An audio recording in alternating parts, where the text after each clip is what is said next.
Life is good with the Cat Team Brotherhood, and why is that? That's because you decided to join us here on today's episode of the Desert Tiger Podcast, and I am so happy you decided to do so, and I see some of you are wearing your winter coats, and I guess it is that time of year, and go ahead, why not? Make yourself cozy, make sure that you're nice and warm as we are joined today by my guest, Ria Mae. But we're going to go ahead and get into a small introduction to Ria here very soon. But before we do that, there's a few things I want to go ahead and do first. And of course, those are, first and foremost, I want to thank those of you who checked out last week's show with the person who's actually opening for Ria Mae on her Cross Canada Stars Tour. And that, of course, is Matthew V. Had a great conversation with Matthew V. And I'm very thankful for those of you who sent your feedback for that episode. If you happen to miss it, what are you waiting for? Go and check it out. I also want to go ahead and mention that today's episode is brought to you by ilovedtp.com. Why is that? That's because ilovedtp.com is the place where you are going to get yourself the latest and greatest in Desert Tiger Podcast merchandise, so you can rep the show everywhere you go, in front of your friends, in front of your family, and even in front of your enemies, because they can't stop you from chasing your beautiful dreams. All right, everybody. Stars don't shine bright right away. It's a process of stellar evolution. It's a magical dance of energy and momentum that leads to something wonderful. Ria Mae didn't exactly let her voice shine at an early age, but now the once shy singer, actually, let's change things up a little bit from the norm here on the DTP, and let's let our on-field reporter here take over. So, Colton, go ahead and take things over here and introduce our guest, Ria Mae. The Desert Tiger Podcast. Hello, DTP fam. We're here with Ria Mae, who's currently in the middle of her Stars Tour, which is pretty nicely named, as Ria has been putting herself into orbit for quite a while now, and she knows that she can burn a lot brighter though, and she's reaching out there for those stars. And tonight we find her in Kamloops, British Columbia. Hello. Thanks for joining the Desert Tiger Podcast, Ria. Thank you for having me. All right, so like with all journeys, before you can reach the Stars Tour here, everything has to start out somewhere. And from what I can find, you weren't not really as comfortable with performing in front of people, in front of stages, as everything else. I mean, tonight we're in front of a 400-person venue. The last time you were in Kamloops, there was a sold-out show. Right. So where does the love of music for Ria Mae start, and when does she start writing her own music?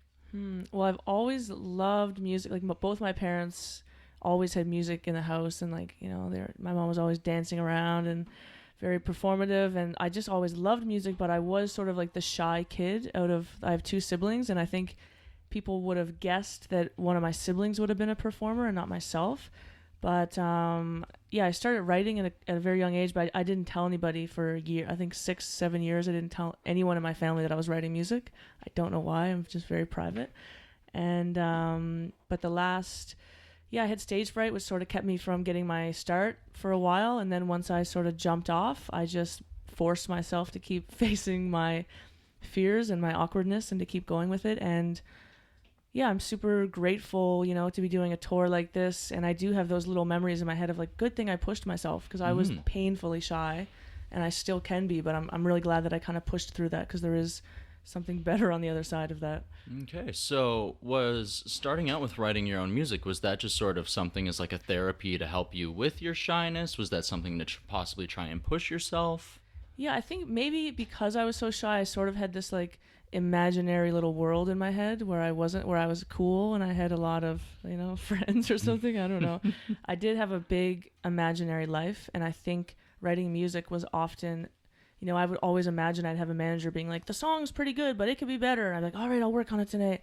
And then, imagining that I was playing to like theaters full of people and things like that. So yeah, it's probably exactly it, of being so shy forces you to have this kind of inside world with yourself. Okay, so what was that first moment like where you actually brought out some of your music? Did you was it just telling your parents that you had written music? Was it actually coming out and playing a song for them? What was that like? It was, I went to this I think it's called a rock camp. I'm from Halifax, Nova Scotia, and in the summers, my parents were trying to get me out of the house, so they put me in this guitar sort of camp for a week. And I come from a very musical family, and one of my mom's brothers is a songwriter in Nashville and had a bit of success. And one of the counselors at this camp learned that I was part of this family, and he said, "I know you write music."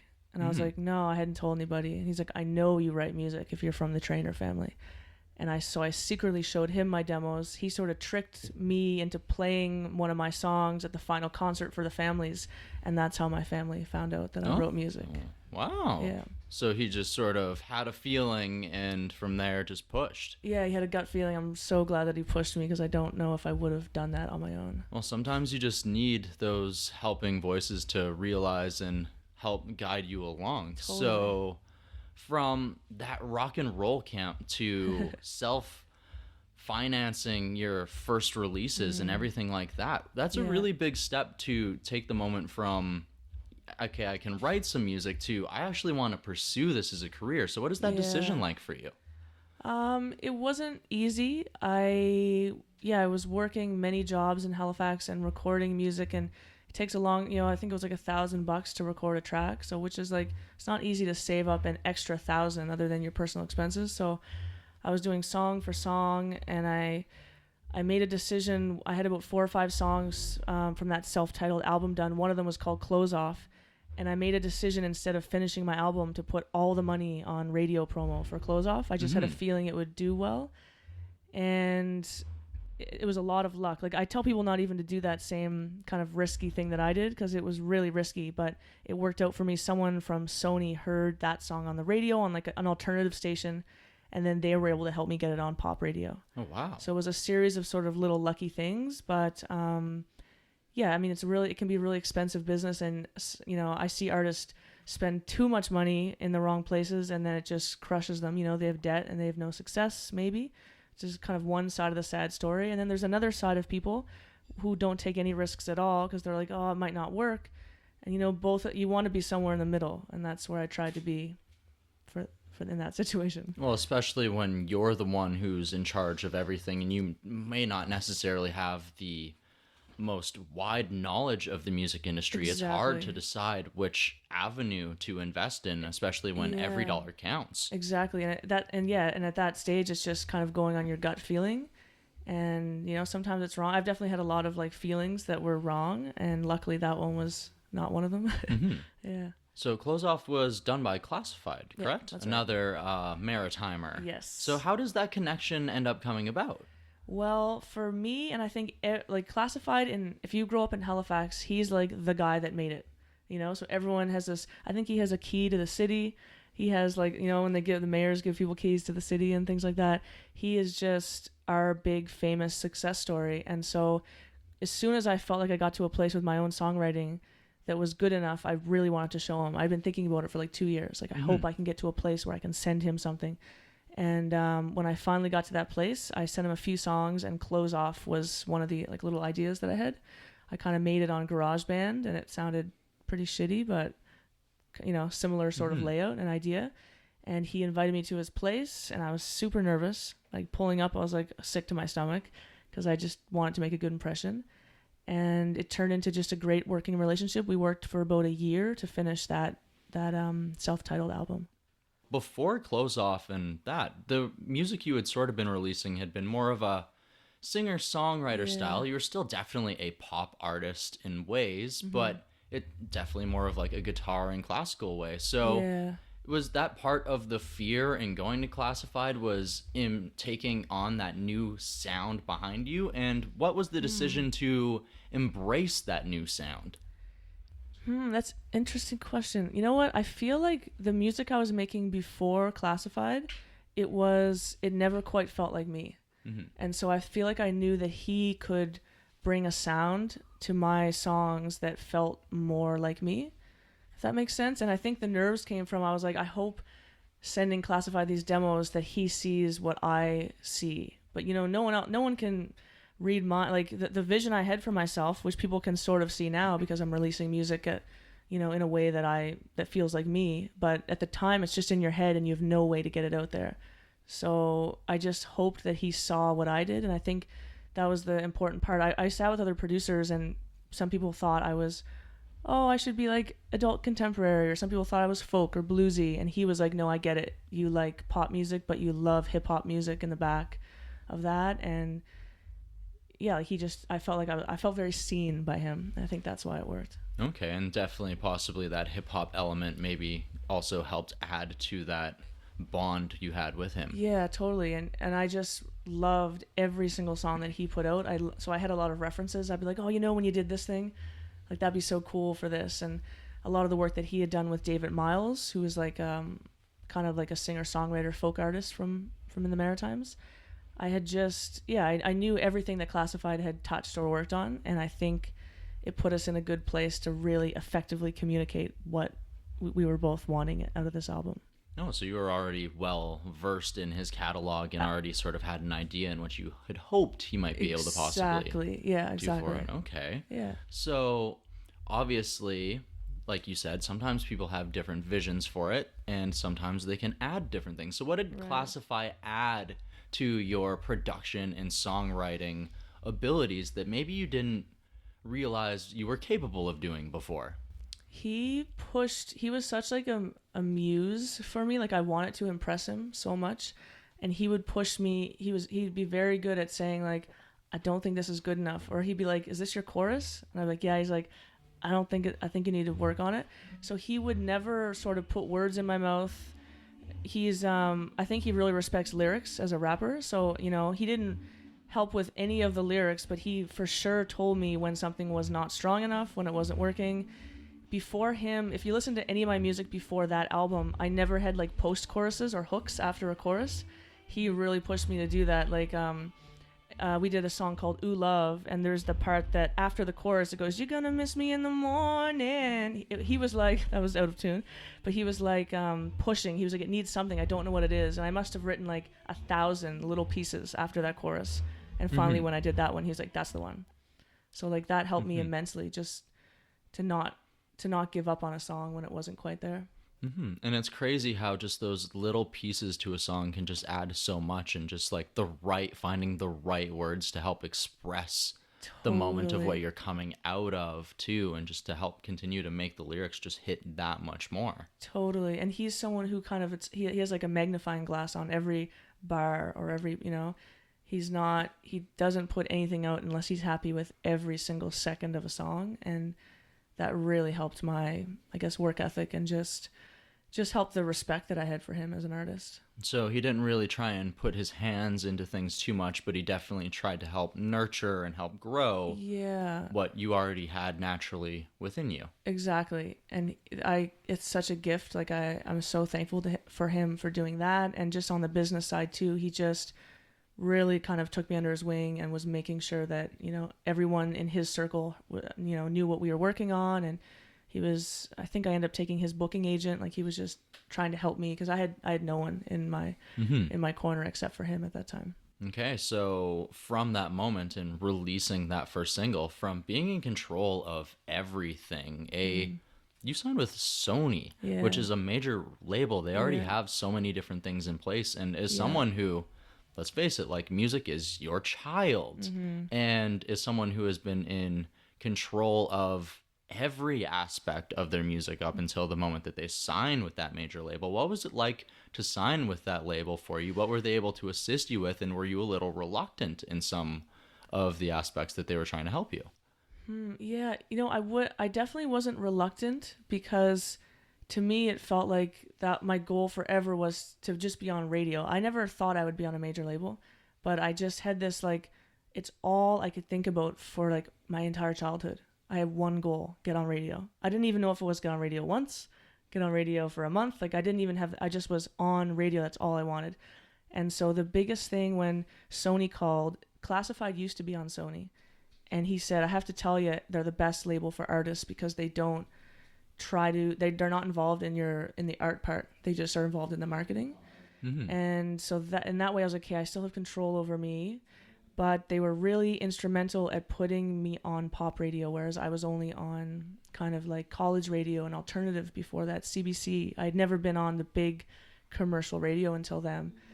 And I think I signed with them around Christmas 2015, and by the summer of 2016 we were like in the top 5 or something. Oh wow. So they really, followed through with what I had hoped they would do. So definitely, Close Off had already hidden radio within some aspects, but Sony just was able to put it on that extra platforms that allowed you to elevate yourself. Exactly, yeah. So I had it on just like alternative stations, which are a bit easier to get on as an independent artist, whereas the pop ones are quite difficult. Sadly, they're just a lot harder to get on without a label.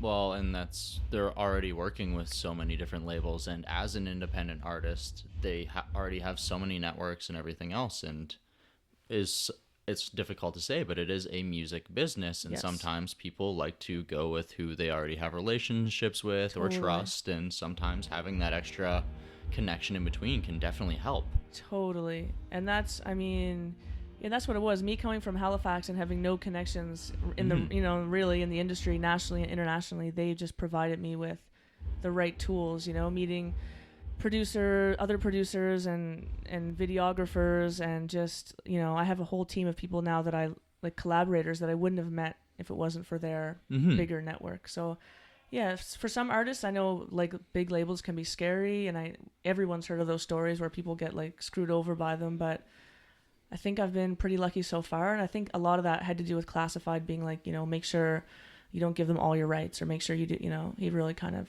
guided me in that process with them.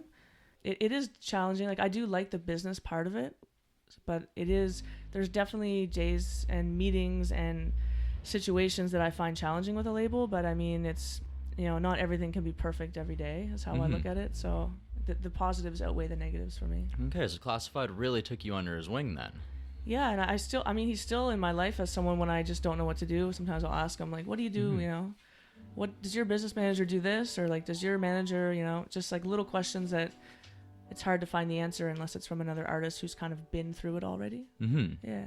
Well, it's always nice to have that other view on things, too, that can help see things and help see your progression, and just have that other opinion and say, like, hey, it's really nice to see the way you're doing, and, like, hey, I just want to make sure that they're properly making sure that you're getting the attention that these things that you're doing deserve. And exactly. And then it's just like, I know that he's not benefiting. He's it's like an unbiased view from him, whereas like if the label says, oh, I think you should do this, I'm like, well, is that benefiting me or you? But yeah, with Classified, it's just someone who's just looking out for me, so it's pretty nice. Okay, cool. So I'm a Western Canadian artist, and I've toured Western Canada and like had aspirations of going east, but New Brunswick is like even further east. So I'm curious, as a New Brunswick artist, how difficult was it to get out of that area of Canada and get touring? Because even like what is considered the east coast of Canada, Montreal and Ontario, is still like quite a distance away from you. Yeah. Yeah, so my family's from New Brunswick. I was actually Nova Scotian based since I started being an artist, but they're both far, you're right. And it is the distance from us to Toronto is huge, and there's positive and negative. The positive is that we have this beautiful music culture. We can really trace a lot of the the first sort of like waves of immigration of Irish and Scottish settlers. We still have their music. Everyone that grows up there still knows all those songs, the Celtic music and all this. But we're so disconnected from the rest of Canada that a lot of artists just don't get to break out. And that's another thing for me. I didn't move until I had to with my record label, so I'm grateful for that experience. I live in Toronto now. I'm always going to go back home, but yeah, the distance from Toronto in Canada, the distance from Toronto is very important. You shouldn't. It's hard to live too far from Toronto. It's like the LA of the United States. Well, so many opportunities generate themselves out of there, and really the only other hub that is considered anything is Vancouver, and that's so far away that you pretty much have to pick one or the other. And Toronto just naturally seems to be the better selection for most artists. Yeah, depending on, I guess, the genre of music, it seems that way. What province are you from? Originally Saskatchewan. Oh, nice. Yeah, Nice. so I'm a prairie boy. Cool. I like people from Saskatchewan remind me of people from back home. It's like nice people. Mm-hmm. Yeah. Very, very small, quaint. Yeah, that's awesome. Very small town orientated. Yeah. So cool. you have a lot of pride, not only through like just music and just social media of your home. Is that part of the fact that you've moved away from it, or is that just the culture that you were raised in? You know, I probably am a bit more kind of flying the flag of Halifax now that I've left, because I miss it so much. But it is in our culture. We have a hilarious amount of pride that I think some people in other cities might not have. I don't know why that is. I'm staring at my tour manager, who's also sort of from Halifax. No. I don't know why that is, Scotian. but often I'll be in Toronto at a party and it'll be like 8 people from Halifax being like, "Don't you love this street? It reminds us of Halifax." Like everything, and then people are like, "Why don't you just move back already, dummies?"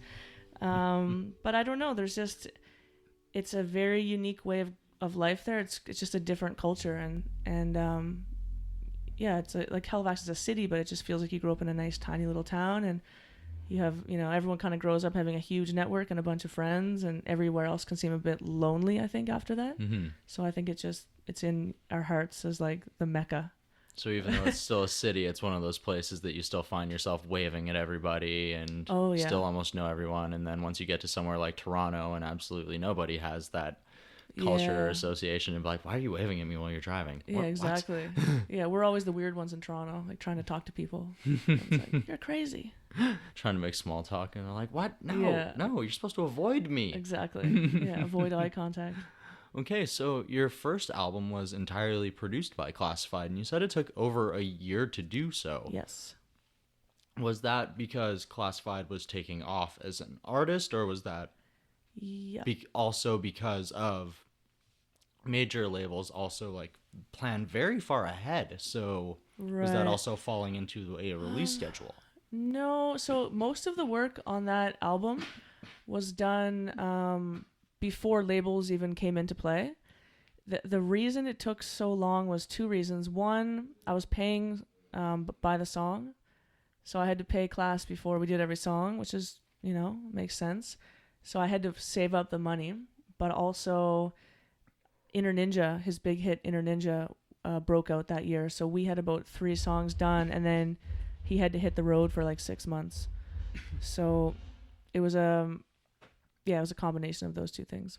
Oh, so you basically had to wait for him to come back from his own tours and everything else. Yeah, and plus he has, 3 kids and he has to fit in family time. And so going from that first album where it's made by Classified and you've already built a reputation with him and everything else, onto going into My Love where it's produced by Adam King. What was it like to finally do an entire album with Sony and doing it with somebody else? Interesting question. It's weird. Yeah, so I did the My Love. Yeah, you're right. It was a bit different because I sort of had to have approval for every song through Sony instead of just me and Class. That EP was pretty painless. This is like super behind the scenes, but I think I like talking about this stuff. But like the next EP, the Stars EP, which is the tour I'm on now, was a bit more painful in that way. Just for some reason, the songs I wanted and the songs Sony wanted were just more of a struggle. That can be a really hard part, is running the art through other people. And I mean, it can be good too. Like if I think something's brilliant and no one else does, I want to know that, right? Because I'm probably just tied to it because maybe, as a songwriter, I can get tied to something because I think it makes me look cool. Or I can get tied to something because it's a personal story and I think I finally told this personal story, but maybe no one else relates to the story. So it is, I do take it seriously if everyone in my life is like, nah, this isn't good or isn't right. But it can make things more difficult. There's definitely, I can always fight for something. I have in the past. I've been like super adamant about a song or a part and I've fought for it. And Red Light, the song Red Light was one of those. I had to ask like 50 times to put it out. And I'm glad I did. It's one of my favorites still. But yeah, it is a little different. You're right. It's definitely different than just being like, I'm gonna do an album like this, and here it is. But Yeah, because when you're producing it yourself and you're paying it for yourself, you like someone can tell you something, but you can go, well, I still like it in this, because exactly. you can build up this idea in your head that this is an amazing idea and it gets across, but everyone hears things their own way and they interpret it their own way, so maybe they don't get quite the understanding or the vibe that you're actually trying to get across with it. Exactly. And I guess it depends on the genre of music, because I do pop music, and I do appreciate, I've always been good at, like, I take people's opinions into consideration, but it doesn't necessarily sway my position. But I do like to know if I'm out to lunch, because I'm an Aquarius. I'm out to lunch, I have 5 lunches a day. I am out to lunch. So I want to know, I want people in my life that I trust to be like, nah, that's not it. Yeah, for sure. Yeah. Okay, Maybe so if I did weird, like, jazz stuff, I wouldn't listen to anybody, but I don't know. Very for sure, because you want to do what your heart truly desires. Yeah, whereas, like, I really always feel like my favorite thing is showing people music, whether it's mine or someone else's. Like, whether it's the new Selena Gomez and everyone gets a text from me. I just want people to love what they're hearing. So if no one loves what I'm doing, then there's no point in me doing it. Well, absolutely, because that's also part of putting out music, is you want people who can connect to it and vibe with it, and it helps express who they are, and that's something that your music definitely does have to it, is a very powerful message of expressing who you are, no matter who that is, and being true to yourself. Yeah, thank you. Is that a very big part of being a shy individual who took a while to, some people may say is a late bloomer in some ways? Late bloomer, 100%. Yeah, I think I'm more, like, even like this morning, I was like, I'm getting better at being more vulnerable and expressing myself. Like, I spent a lot of my life being secretive. Like, I spent a lot too, like, just being like in the closet, just like sexuality stuff so long too, that I think it just all came together as me being very, very private, where I don't really have anything to hide. So I don't know so anyway, this year I've been trying to just put myself out there more, and I'm hoping next year I'll just keep growing in that way. But it's definitely healing for me. I feel every year I feel like it's better for me, because I'm just showing more of myself, and it feels good to do that, like connect with people. Yeah, and unfortunately, from various standpoints, a lot of those things that you are trying to get out aren't, maybe like 10 years ago when you started making music, weren't as prevalent in society, or maybe weren't as acceptable to a lot of people as well. True, that's a good point. Like, yeah, and just the way that time has changed over the last 10 years, it's probably like I'm getting better at expressing, and people are getting more accepting, and it's exponentially feeling better. Okay, yeah, so allowing who you are to definitely take on part of your image and everything else, because I've read that you were afraid of portraying that in your music video for Gold, but in a song you mentioned earlier, Red Light, it's something that you also portray again. Right. So did you lose that fear somewhere in between? Was this a realization that maybe this shouldn't be something that is considered different, and maybe by helping releasing more of these things, it will help make it a normal idea in society, because it's love. It's love.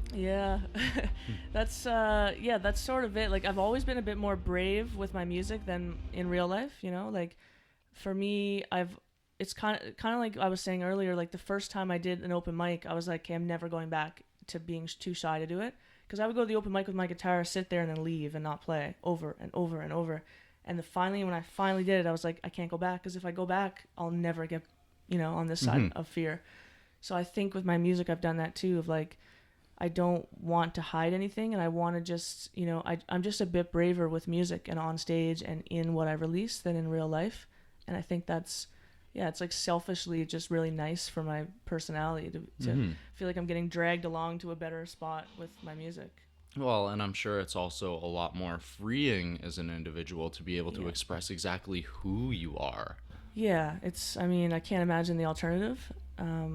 It feels great. It feels awesome. Well, I'm glad that you can continue to be a strong role model for those, and one who probably had very strong role models growing up as well.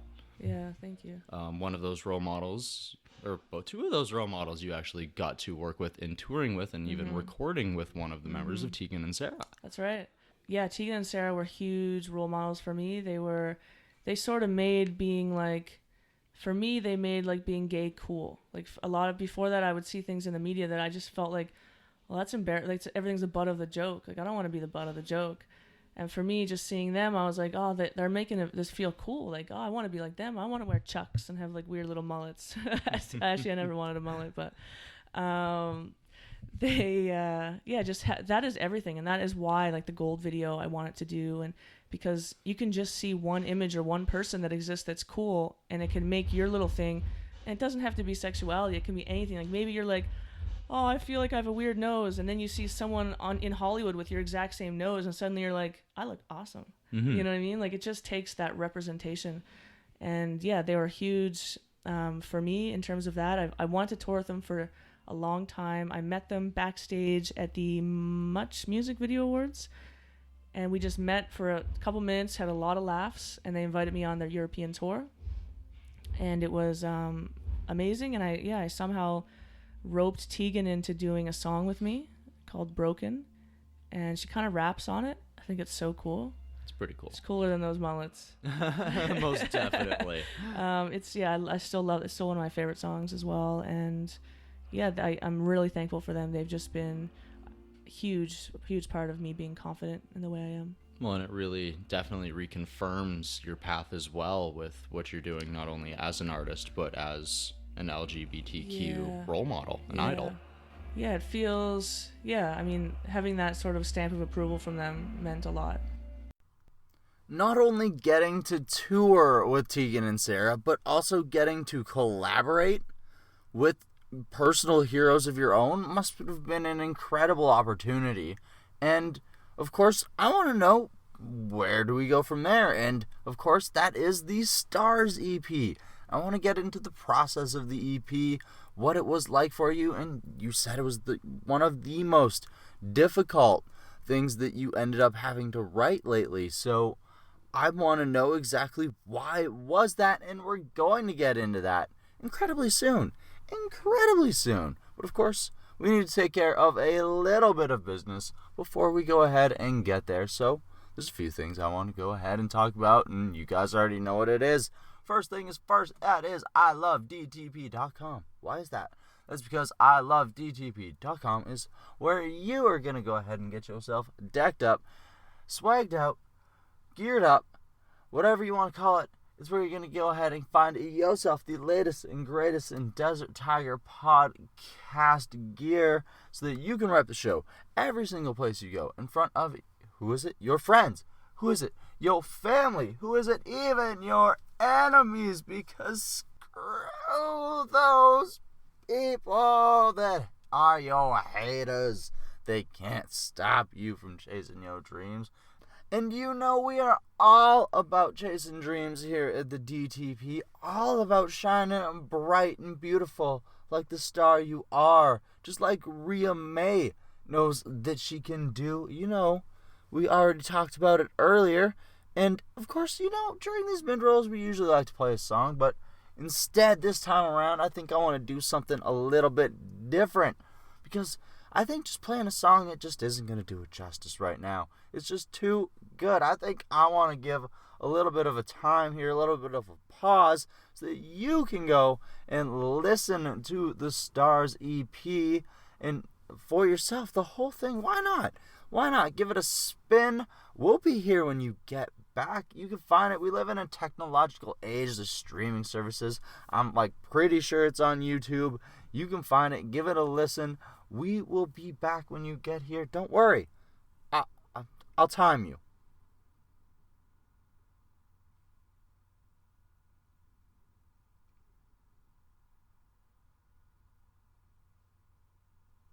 You listened to it twice. Really? I'm impressed. I'm impressed with you.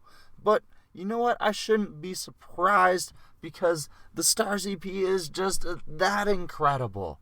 And it's so incredible that why don't we just go ahead and find out more about it right now with my guest on today's episode of the Desert Tiger podcast. That, of course, is Ria Mae. Let's go! The Desert Tiger podcast. So you said Stars was a little bit more difficult. of a process. So let's get into the latest EP here, the one that you're touring in support of. Cue my band sound checking the songs from Stars in the background. Exactly. I think it was just, I was creating it in a year that I was struggling to, like, I felt awkward in my body and awkward in my way I dress and awkward, and I just didn't know who I was. Like, we all go through that. I was just going through that exactly when I made that EP. And I finally got it to a place I really liked, but it was like a huge growth, 6 months of me like fighting with, I want that synth, not the other one, or I want, and in a way that's so like dumb as I'm saying it out loud, and like small details, but like just trying to figure out where I want to go next as an artist and what's important to me and what I have to say. And yeah, it was just a struggle, to be honest. Like, I'm kind of making a nice little story of it right now, but it was just a struggle bus. You weren't really sure what the next step forward was for yourself. Yeah, exactly. It's making music has always been really challenging for me, and there was elements of this that I felt like were easy. I'm like, I've done this before. I've made music before, and some of the songs came super easy, like Not Your Type. Some of them were just, I struggled with them forever. It's Not Me, It's You. I struggled. I was like fighting with the co-writer.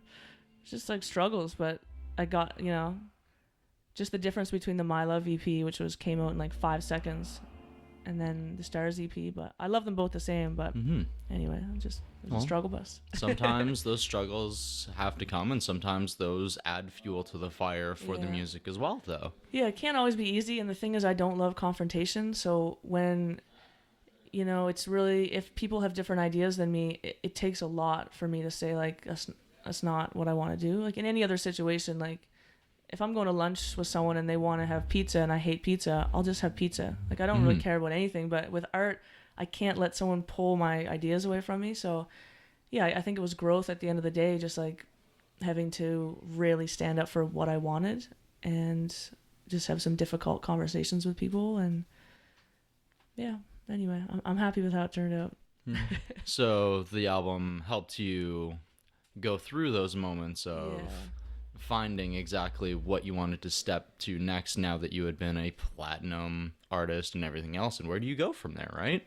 That's the thing. And like, I had a goal to be on radio, to have a gold record, and to tour with Tegan and Sarah. And then I have to make my goals bigger, because I've never been more depressed than when I came off the Tegan and Sarah tour, because I had been working for like 2 years to get on that tour, and then I was done, and I didn't expect it at all. I thought I was going to feel like amazing, and my friends were going to be asking me about how it was, and I just was like, I remember being in the bathtub in my dad's house and being like, I'm depressed. Like, just because I love the process of trying to get something, and sometimes it just sucks when it's done.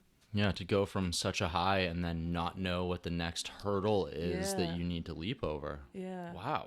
Because it's like every job's tough. Like, I mean, there's elements of my job that are a joke and not tough at all, but being on the road is super challenging. And, if you feel like you're just going in a loop and there's no goal, my goal wasn't to pay my rent anymore. My goal wasn't to do this tour, wasn't to get on the radio. So I really had to figure out, like, if I was still enjoying everything, I guess.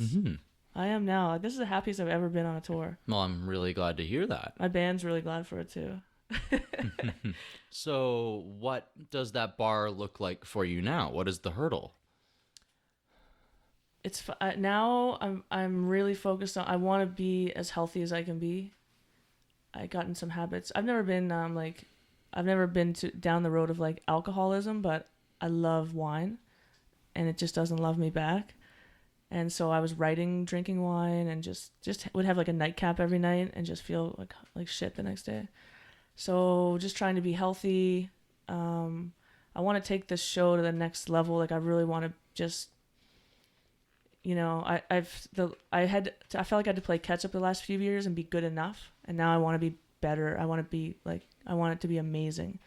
And I have the right crew now. I have an incredible band. So I feel like all these little mini goals are coming back, where it's just like, I want to be the best possible version of me on stage and at home.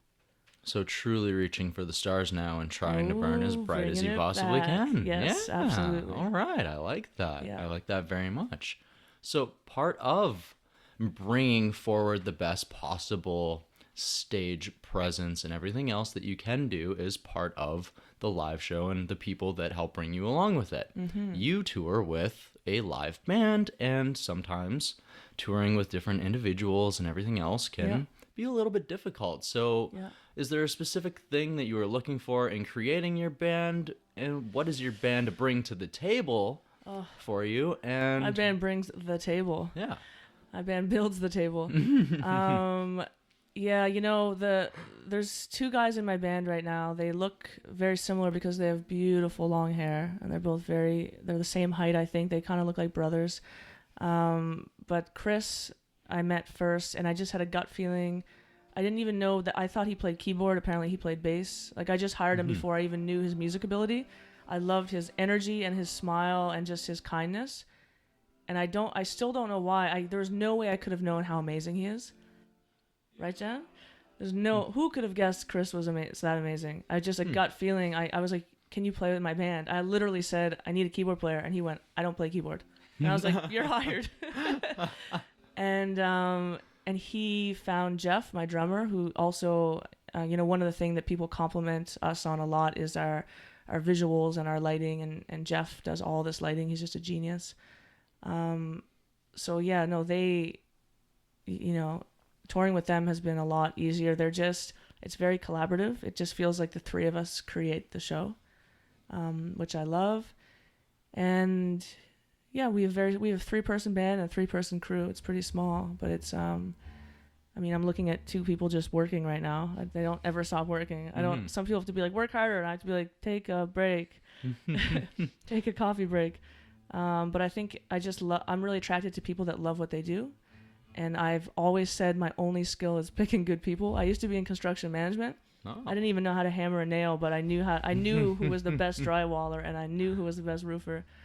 I just feel like that's my skill. I'm so proud. I brag all the time. I'm like, I have the best crew, best band, because that's the only thing I'm good at. I can write a song and pick people. You know how to put together a good team who knows how to work, and that also helps with you trying to raise the bar for yourself as well, right? Yeah. And hopefully making it fun for everyone to do their best, and they're making it possible for me to do my best. It's pretty fun. I feel lucky right now. It's a good year and a good crew. Okay, so let's talk about some of the songs. I want to talk about your latest single, and I also want to talk about one of the songs off of Stars itself. So a song that you said was very difficult to write.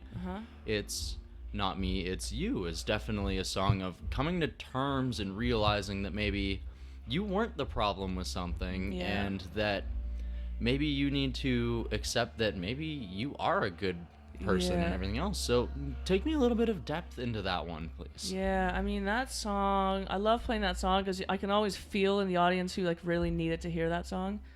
But I've definitely struggled in some family relationships and some like dating relationships where I just I hate confrontation so much that if there's a problem, I'll change, And I just got to the point where it's like there's no way the problem is me anymore. And I think most people know what that feels like, to just feel like someone else is saying all these things are wrong with you, and you're finally like, it sounds like you just don't like me, then you need to go away because after writing that song, I don't think I have people like that in my life anymore. It took writing that song, I think, to really it was like a final F you, to that feeling of feeling not good enough. And it was hard to write for many reasons. Like I sometimes songs that are really personal just feel embarrassing. I don't want to release them sometimes. But that was one of those songs that everyone at the label and my management were like, you have to put it out. And it was definitely, I trusted them, and there was definitely a part of me that was like, feels like it's stupid or something, just because it felt so personal. Well, and that's part of it, is because when there's feelings involved with it too, you don't want like the person who the song might possibly be about to feel like jilted or upset or something else. And it's very like difficult waters to walk on in that sort of situation. Totally. And that's that's the thing. And like if you focus all your energy on what are other people gonna think, including who you may have written it about, then it's paralyzing. Like I feel like you can't even go down that road, or else you'll never release anything. As long as it's kind. Like I feel like my lyrics are pretty, I'm not naming names or some just because of the lack of lyrics in a pop song. Like maybe if I was like a rapper and I could really spell it out, it'd be like TMI. But I think just with my genre, I can give a little bit of I and not ruin someone's life or something. But yeah, I mean, I like performing that one a lot now, but I needed a little confidence boost before I released it. Okay, definitely, especially because it's a hard thing to do. Yeah. And it's, like you said, very personal, and it's a lot of emotion being put out to the world. Yeah. Yeah.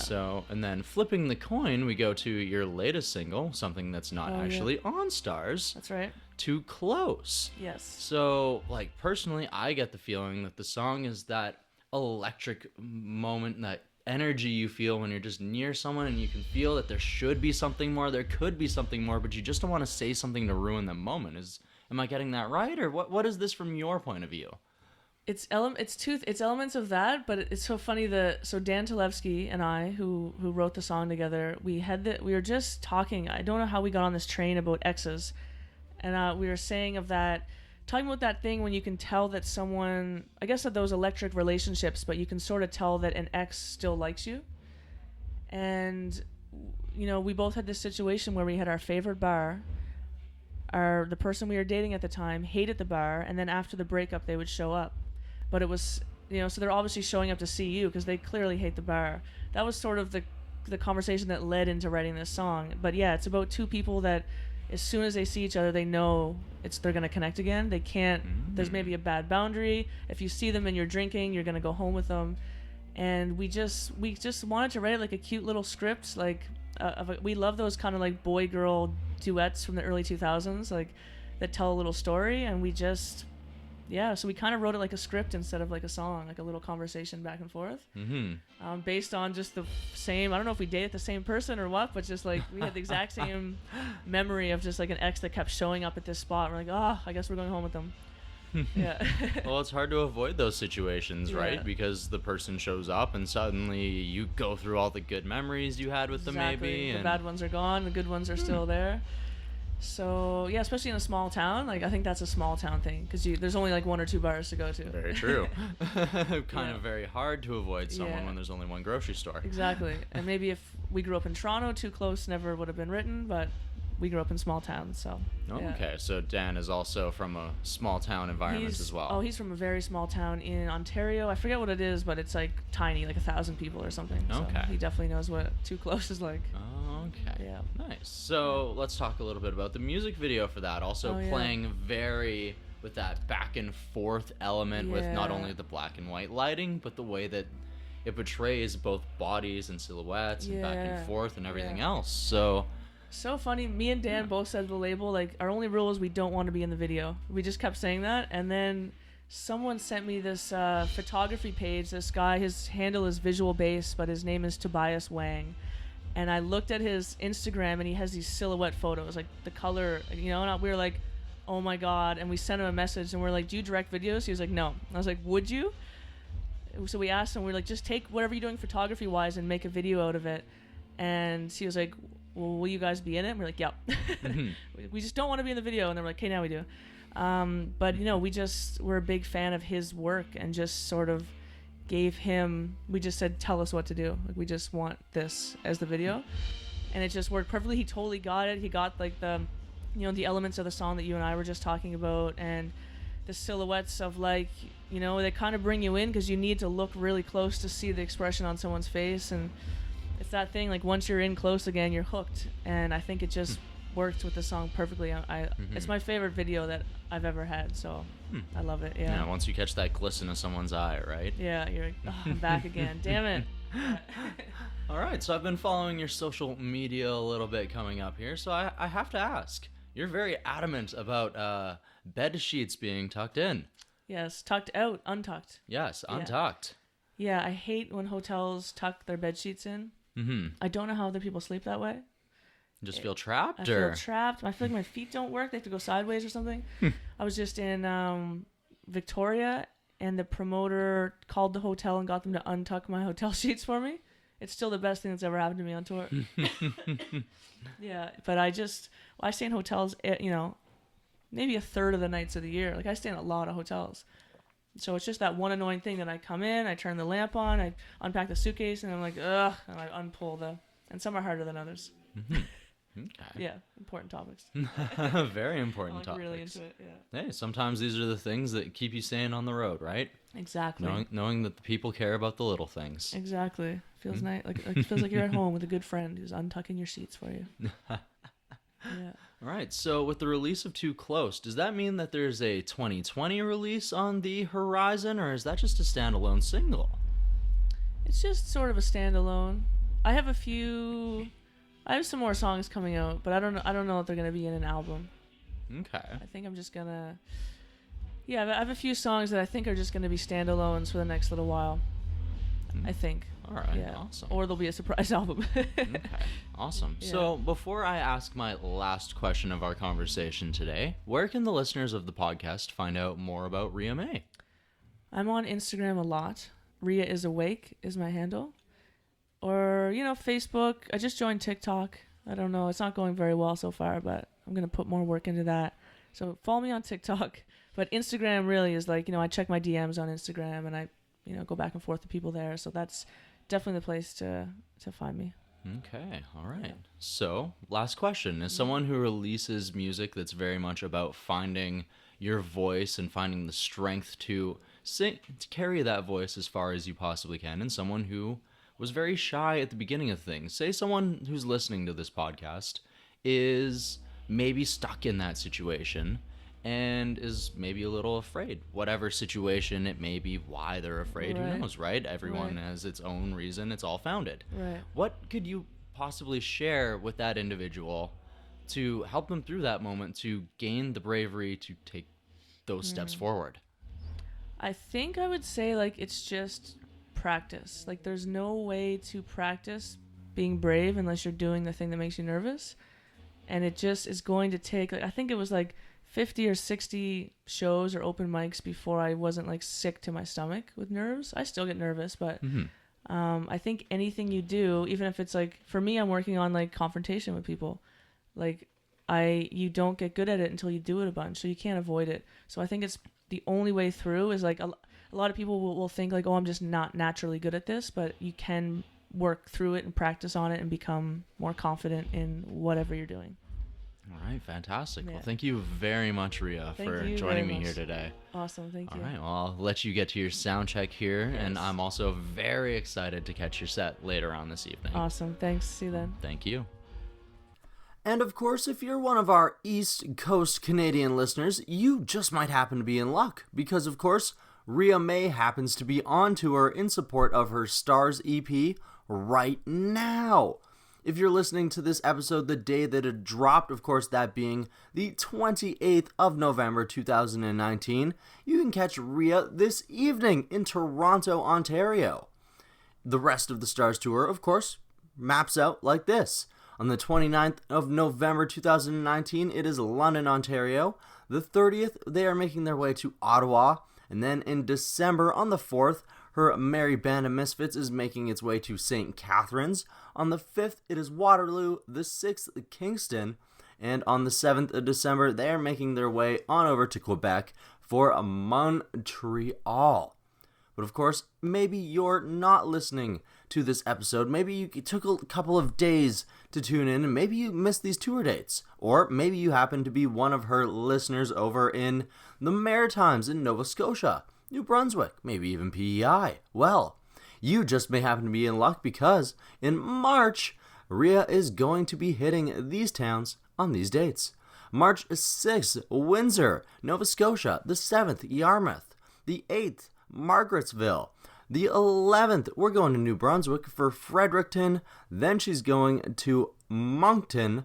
On the 13th, her and her band are going to Truro, Nova Scotia. And then on the 14th, they're making their way to Summerside, PEI. So if you have the opportunity, go and check out the Stars Tour.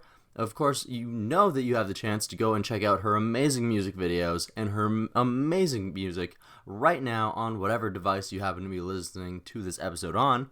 So why don't you go ahead and do that? Maybe even pre-order your tickets to these shows.